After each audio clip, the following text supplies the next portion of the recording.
Maraming salamat sa iyo, ma'am. So ayan na po yung sewing machine natin. Panoorin niyo po yung full video tutorial demo ng ating sewing machine. Thank you po.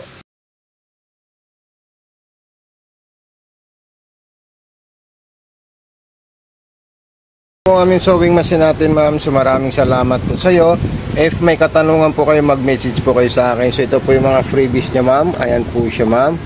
May karayong pa po yan na ilalagay dyan, ma'am. Kompleto po yan. Yung transformer, yung wire ng foot pedal, at saka yung foot pedal po niya, ma'am. Ayan po siya. Then ito po yung tinatawag natin distance. Ito naman po yung reverse.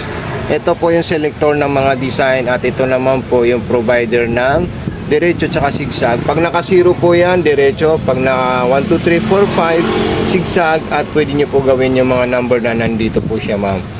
Nakakulor po din po siya. Kung kulay green po yung gusto po natin, itatapat natin yung 1, 2, 3, 4 at ibababa po natin yung number natin na number 1.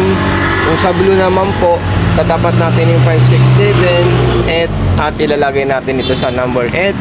Then, yung button holder na kulay orange, so kailangan din natin, nandito lang po tayo, ma'am. Okay? Yung button holder, ilalagay natin dito sa kulay orange na number 4 or number 5. So, magsisimula muna tayo ng 4 para ganito po yung gagawin niya. Ayan po siya. Then yung number 1 po is paabante po siya, itong gilid dito. Then yung number 3 naman po is ito naman po sa kanan, paatras po siya. Then 2 and 4, ito po siya, dulong-dulo lang po, ma'am. So maraming salamat po sa iyo, ma'am. God bless and more power po. Any concern, mag-message lang po kayo sa akin. Thank you so much and God bless po, ma'am.